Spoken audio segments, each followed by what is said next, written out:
Bonjour, alors je m'appelle Aurore Bouygues, je suis la fondatrice, directrice générale de AB Solutions Group. Aujourd'hui, ce podcast pour parler de la thématique de l'entrepreneuriat. Donc, on abordera différentes questions autour de cette thématique.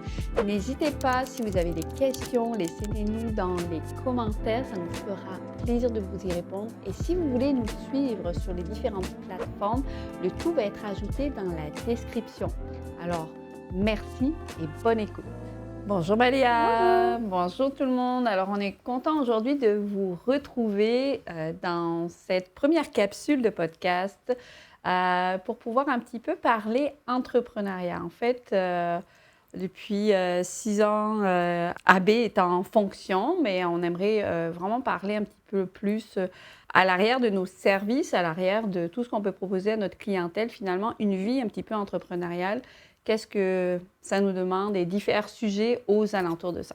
Fait que, merci beaucoup d'être présente aujourd'hui, merci. Malia. Fait que, qu'est-ce que tu fais pour AB? Est-ce que tu veux expliquer en 2-3 mots? En fait, je suis coordinatrice des réseaux sociaux depuis maintenant presque 2 ans. Je fais un peu les vidéos, les visuels, les stories, tout ce que ça englobe pour AB. Fait que vous l'aurez compris, la personne qui écrit sur nos médias, c'est Malia.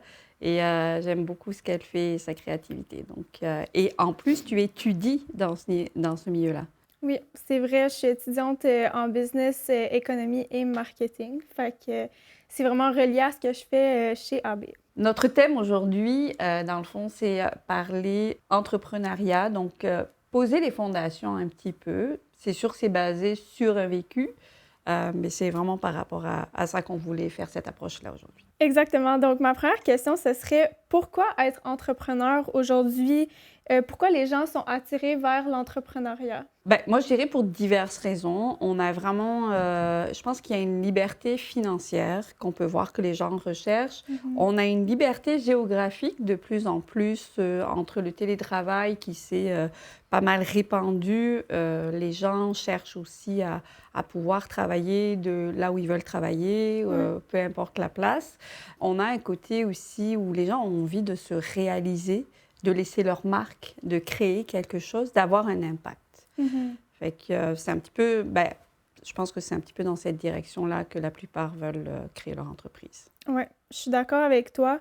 Je pense qu'il y en a aussi qui cherchent vraiment cette flexibilité, puis des fois qui se rendent pas compte totalement qu'il y a beaucoup plus derrière ça. Il y a beaucoup plus derrière l'entrepreneuriat que juste choisir son horaire, faire l'argent qu'il désire quand il désire. C'est sûr qu'on voit depuis quelques années, je dirais dans les 5 dernières années, si on se met sur les réseaux sociaux, qu'on regarde les réseaux sociaux, on voit beaucoup de stories ou de gens qui se partent en affaires, qui sont coachs, au niveau des finances, au niveau de la vie, au niveau d'autres choses, puis d'autres corps de business aussi. On voit beaucoup ce message qui, souvent, d'un entrepreneur au bord d'une piscine, le soleil, les palmiers, et qui ont une certaine promesse de vous allez pouvoir faire un salaire à 5 chiffres ou des choses comme ça. La réalité, c'est que pour en arriver là, comme tu disais, ça prend beaucoup plus que 5 minutes d'attention. J'aimerais dire ça. La deuxième question vers toi, ce serait, c'était quoi ton point de départ à toi? Qu'est-ce qui t'a poussé à te lancer vers l'entrepreneuriat et commencer à AB? Je crois qu'on peut dire une chose, c'est que la fibre entrepreneuriale, elle a toujours été en moi. Au plus longtemps que je peux me rappeler, j'ai toujours aimé entreprendre. J'aime créer des projets, les mener, les réaliser, etc. Puis, je pense que c'est aussi quelque chose que mes parents ont un petit peu entretenu quand j'étais enfant parce que je me rappelle mon papa me laissant un petit bout de terrain de son jardin en me disant « Plante tes fleurs là avec ta sœur, puis réaliser quelque chose et aller les vendre sur le marché. » Puis j'étais jeune, là, j'avais entre 8-10 ans ou 7-10 ans, je ne me rappelle pas exactement. Là. Mais, et c'est ce qu'on a fait. Puis ma maman a été participante dans ça. Donc, finalement, mes parents ont un petit peu nourri déjà ça en moi quand j'étais enfant. Puis après, quand on est aussi immigrant, j'ai grandi en France. Je suis née en France, j'ai grandi en France, on a bougé au Canada. Et c'est déjà entreprendre un changement de vie, entreprendre de réaliser un rêve familial ou quoi que ce soit. Et en étant adjointe administrative, je n'étais pas forcément satisfaite de ce que je vivais parce que je n'avais pas part aux prises de décisionnel. Puis je réalisais, plus j'ai avancé dans ma carrière de ce côté-là, plus j'ai réalisé que j'aimais faire partie du côté décisionnel parce que je pouvais créer quelque chose. Et en fait, j'étais pas... Quand j'étais employée, puis quand j'étais à ce poste-là, je n'étais pas en mesure de le faire. Je n'avais pas cette latitude de le faire. Bien, je suis vraiment d'accord que l'entrepreneuriat, ça commence jeune. Parce que moi aussi, je me rappelle, je suis pas tout à fait entrepreneur aujourd'hui, mais je me rappelle faire du porte-à-porte pour demander des donations. J'étais vraiment dans les ventes, on peut dire un peu. Puis le changement de vie, ça m'a comme poussée à entreprendre aussi avec les déménagements, un peu comme toi, en fait. Fait que je suis vraiment d'accord, mais l'affaire des changements, les nouvelles places qu'on peut habiter, ça vient avec des risques.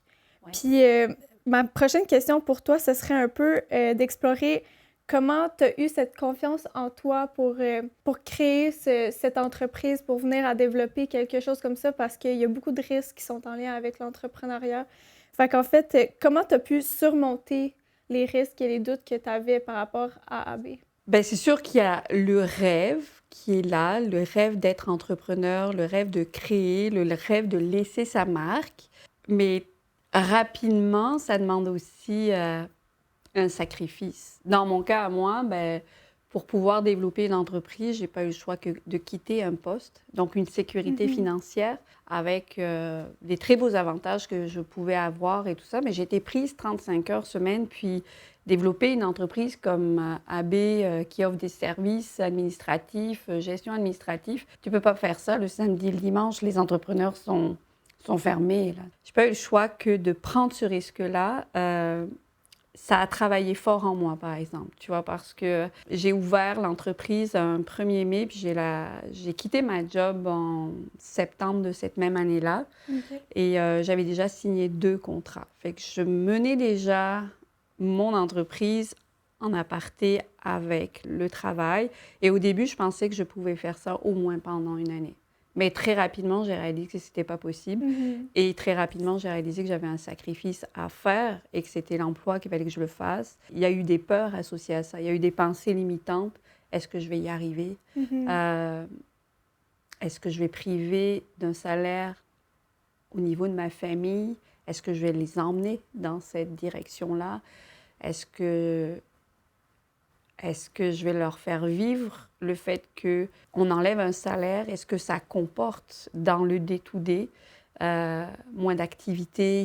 Forcément, ça avait un impact sur la famille au direct. Fait que, c'est ces peurs-là que j'ai eu à affronter dès le départ et que j'ai dû solutionner. J'ai identifié mes peurs, puis je fais beaucoup de développement personnel, donc j'écoute beaucoup de choses, des podcasts qui vont dans la direction de travailler sur nos pensées limitantes, etc. Et souvent, ils disent que quand on identifie une peur, il faut qu'on regarde quel est le message qu'elle crie le plus fort. Tu sais. Puis moi, ça me criait que j'allais pénaliser ma famille, que si j'échouais et tout ça. Puis je me suis posée face à cette peur-là, puis je me suis dit, si jamais j'échoue, je peux rechercher un travail. Ouais. C'est pas un problème du tout. C'est quoi le pire qui peut arriver dans cette situation? Exactement. Et j'ai vraiment eu à poser ça et je me suis dit, écoute, de toutes les manières, si tu te lances pas, tu le sauras pas. Puis cette année-là, j'ai fait un saut en parachute. Ça a été extraordinaire, ce saut en parachute. Ça s'est fait juste cet été-là, avant que je donne ma démission. Okay. Et quand j'ai fait mon saut en parachute, du début jusqu'au moment où tu montes dans l'avion, qui monte dans les airs et que la porte s'ouvre et que tu te jettes. Là, ça a vraiment... Quand j'étais sur le bord de l'avion, puis j'étais accrochée, là, tu sautes pas en parachute seule la première fois. Fait, tu sais, j'avais mon moniteur derrière moi, etc. Mais quand il m'a dit « Approche-toi de la porte », j'étais la première. Il me baquait, il était derrière, mais j'étais obligée de faire face au ciel qui s'ouvrait devant moi. Puis, là, d'un seul coup, je me dis « Hey, are you crazy? » Et en fait, dans cet espace de seconde, avant que le parachute s'ouvre, j'ai vu tout ça défiler. Ça a été impressionnant. Puis je me suis dit, OK. c'est la même chose que ton saut en parachute, Aurore. De toute façon, le pire des cas, tu t'écraseras pas contre le sol. Tu as ton conjoint qui est là, qui a accepté d'être le pourvoyeur de notre famille le temps que je lève mon entreprise. Ouais. Tu sais, fait que j'ai eu vraiment un support de sa part et un encouragement. Fait que ça m'a aidé à dépasser ma peur. D'être Et, bien entourée, Ouais, d'avoir des solutions pour toi. exactement. Ouais. Et très honnêtement, je vais être très honnête là-dessus, les premiers mois, quand je me suis lancée et que j'avais plus de job, on habitait Québec. C'était octobre, novembre, janvier, février, mars de cette année-là. Et je suis allée livrer les Publisac, Wow. en plus de mon développement d'entreprise. Le lundi et le mardi, je marchais des kilomètres et je donnais un Publisac. Puis je me suis toujours dit, rappelle-toi de ce processus-là, Aurore. Quand tu avanceras dans tes années, ce que tu as dû faire pour quand même mettre à manger sur la table, pour aider à mettre à manger sur la table et pour vivre et réaliser mon rêve d'entrepreneur. Ben, ça revient un peu à ce qu'on disait avant. C'est pas aussi facile que ça paraît au départ. Il y a beaucoup de travail à faire. Puis, comme tu le dis, c'est pas... t'étais pas seulement en train de développer ton entreprise, mais avoir quelque chose sur le côté aussi pour permettre à ta famille d'avoir quelque chose à manger, exactement. Oui. Puis quand on vit au Québec, là, il fait moins 20 Ouais. et plus. Il y a de la neige, il y a de la glace. Il faut marcher dans les rues, etc. Mais j'ai jamais oublié ça, tu vois. Puis chaque fois, je me disais... En fait, je me suis rappelé toujours mon pourquoi au moment de ma décision et dans mes plus grands doutes. Pourquoi tu t'es lancée? Parce que même pas un an plus tard, COVID est arrivé. Oui, c'est vrai. Fait à ce moment-là, le monde a figé, si tu te rappelles bien. Ouais. Il n'y avait même plus de papier de toilette dans nos magasins parce que les gens pensaient que c'était la chose qu'on allait être le plus en manque dans cette situation-là. Tu sais, fait que le monde a vraiment figé. Les shops ne savaient pas où est-ce qu'elles allaient être. Tu sais, les entreprises, elles ne savaient pas ce que demain serait fait parce que tout le monde était fermé à la maison. Ouais. Et beaucoup d'entreprises n'étaient pas digitales. Puis moi, je venais de signer un des contrats les plus importants pour moi, et c'est un client que nous avons toujours d'ailleurs, et parce qu'il était déjà en mode digitalisation de son entreprise. Il avait pris son virage numérique et il avait déjà pensé son entreprise comme ça. Mais il m'a appelé puis il m'a dit, pour le prochain mois, on met off à notre entente parce que le temps de voir, de s'organiser, de voir ce qui va se passer. Fait qu'est-ce que tu penses, à ton avis, que le COVID, ça t'a aidé ou ça l'a... Ah ouais, ça t'a aidé? La COVID, ça a mis une validation à mon modèle d'affaires. Okay. Parce qu'avant ça, tout le monde pensait plus à avoir une adjointe dans son bureau, 35 heures semaine et tout ça. Mais dans la réalité, les entreprises que l'on vise dans l'offre qu'on offre, c'est des entreprises qui n'ont pas besoin d'une adjointe 35 heures semaine dans leur bureau ou qui peuvent en avoir besoin à terme, mais pas tout de suite. Et des entrepreneurs et des petites entreprises ou moyennes entreprises qui n'ont pas forcément des budgets conséquents pour avoir un employé aussi. Ouais. Donc, ce que l'on offre aujourd'hui avec AB en plus, c'est une offre à 360 degrés. On a à la fois la tenue de livre, la gestion administrative, on a l'aspect marketing aussi, communication, etc. Donc, on est vraiment sur... on a une offre qui est très complémentaire. À l'époque, ce n'était pas le cas, mais aujourd'hui, ça l'est. Puis au lieu d'être un employé, ben, l'entreprise pense que c'est une personne qui travaille, mais c'est un groupe de personnes qui travaillent au sein d'AB. Fait que c'est pas seulement une personne qui travaille sur tous les aspects, mais c'est vraiment diversifié. Fait que quel conseil que tu donnerais aux gens qui veulent partir leur entreprise ou qui hésitent encore face aux risques? Puis quelles pratiques qui t'ont aidé à savoir que tu es sur le bon chemin, puis de savoir que le risque que tu as pris, ça valait la peine? On ne naît pas entrepreneur. Même si on a une fibre entrepreneuriale, moi, ça fait 6 ans maintenant que je suis en affaires. La personne que je suis aujourd'hui, c'était pas celle que j'étais il y a 6 ans. Il y a 6 ans, je pense que c'est comme la personne qui, pour la première fois, ouvre un ordinateur puis découvre Internet. T'sais. On ne sait pas où trouver l'information, on ne sait pas comment agencer le tout, etc. Donc, je me suis fait accompagner par une association qui est l'association S'entreprendre, Femmes S'entreprendre, et qui est d'ailleurs financée par Lise Wattier. Et elle avait vraiment à cœur que les femmes puissent avoir un support. Donc, c'est une formation gratuite. J'en ai bénéficié pour 12 semaines. Et c'est vraiment une formation basée sur complètement la base, comment ouvrir une entreprise, comment faire un business plan. Et à chaque étape, en fait, du business plan, il y a un accompagnement. Mais on commence par analyser nos risques par rapport à l'entreprise, analyser nos risques par rapport à notre vie.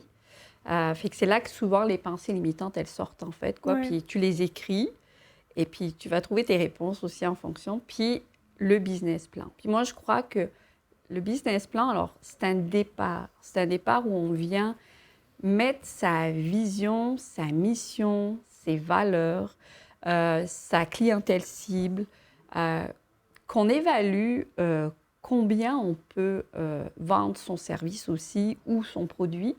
Puis, on vient établir un plan sur court, moyen, long terme.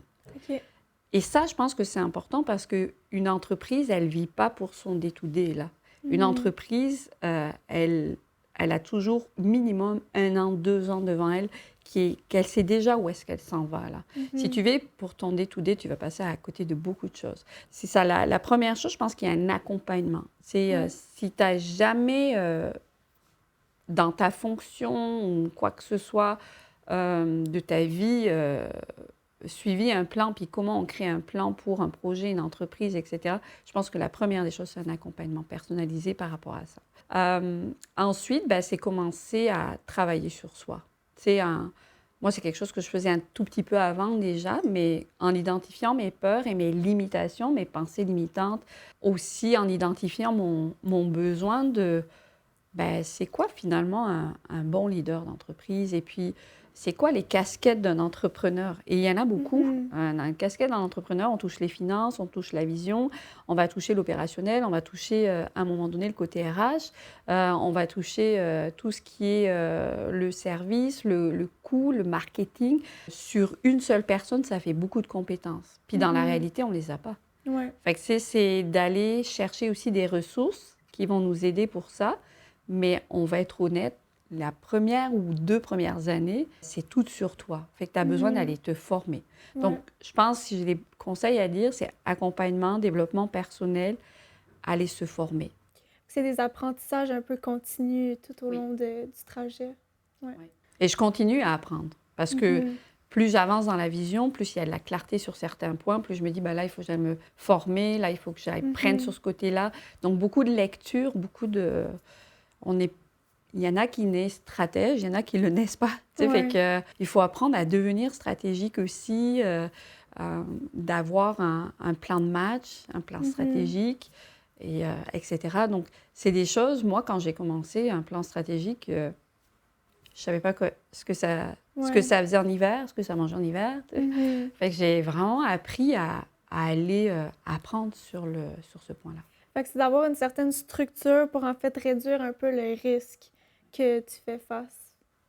Oui, puis les identifier, puis apporter des réponses. J'ai commencé... En fait, j'avais la vision de devenir...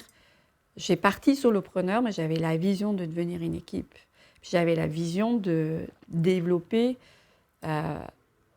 une incorporation, en fait, dès le début. Mais ça a pris moins longtemps que ce que j'avais pensé. J'avais pensé 5 ans, puis ça a été au bout de 3-4 ans, c'était fait. J'avais une équipe très rapidement, puis je me suis associée. Je ne suis plus la seule maintenant. Est-ce qu'il y a une raison que tu as décidé d'être solopreneur au début et de ne pas commencer l'entreprise à plusieurs?